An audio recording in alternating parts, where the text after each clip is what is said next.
صلی اللہ علیہ وسلم نے ارشاد فرمایا فرض نمازوں کے بعد سب سے افضل نماز رات میں پڑھی جانے والی تہجد کی نماز ہے۔ فرض نمازوں کے بعد سب سے افضل نماز کون سی ہے؟ تہجد کی نماز ہے۔ تہجد کا وقت شروع ہوتا ہے کب معلوم کیا؟ بعض بولتے 4 بجے اٹھ کو پڑھے تو بعض بولتے 3 بجے اٹھ کو پڑھے تو دوسرے بولتے سحری کے وقت میں اٹھتے نا تبوش پڑھنا سو نہیں۔ تہجد کا وقت عشاء کے بعد سے شروع ہو جاتا ہے۔ عشاء کے بعد سے تہجد کا وقت شروع ہو جاتا، لیکن 3 سیڑھی ہے اس میں۔ کتنے سیڑھی ہیں؟ 3 سیڑھی۔ اب مثال کو آپ کو وقت اور ٹائم کے ساتھ میں بتانا ہو تو عشاء کے بعد سے 12 تک ایک ٹائم، ایک تہجد، اور دوسرا وقت 1 بجے سے لے کر 12 بجے سے لے کر 2:30 تک، 3 تک، اور پھر 3 سے لے کر فجر کی اذان تک۔ یہ تینوں میں آخر کا وقت سب سے افضل ہے۔ کون سا افضل ہے؟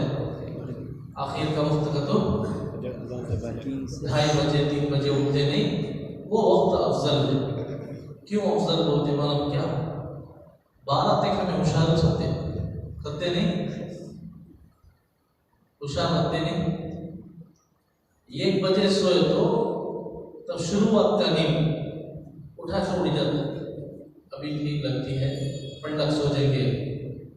اچھی طرح سونے کے بعد 3 بجے اٹھا تو اٹھتے نہیں، اٹھتے کیا؟ وہ وقت کی نیند بہت زبردست نیند ہے نہیں؟ وہ وقت کی نیند کیسی رہتی ہے؟ بہت اچھی نیند۔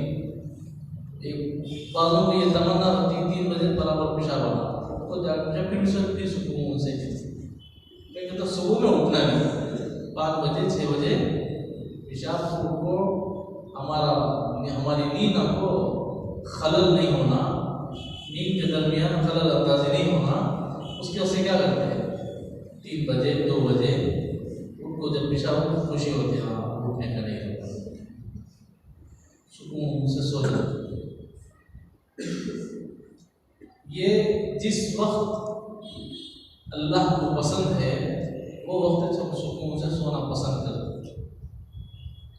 جو وقت اللہ اپنے عرش کو چھوڑ کر پہلے آسمان میں آ کر ہر دن، ایک دن بھی چھوٹے نہیں، ہر دن تہجد کے وقت اللہ کی طرف سے ایک آواز دینے والا فرشتہ آواز دیتا ہے کوئی مجھ سے مدد مانگنے والا میں اس کی مدد کروں، ہے کوئی مجھ سے بخشش طلب کرنے والا میں اس کی بخشش کروں، ہے کوئی اپنی حاجتوں کو میرے سامنے رکھنے والا میں اس کی حاجت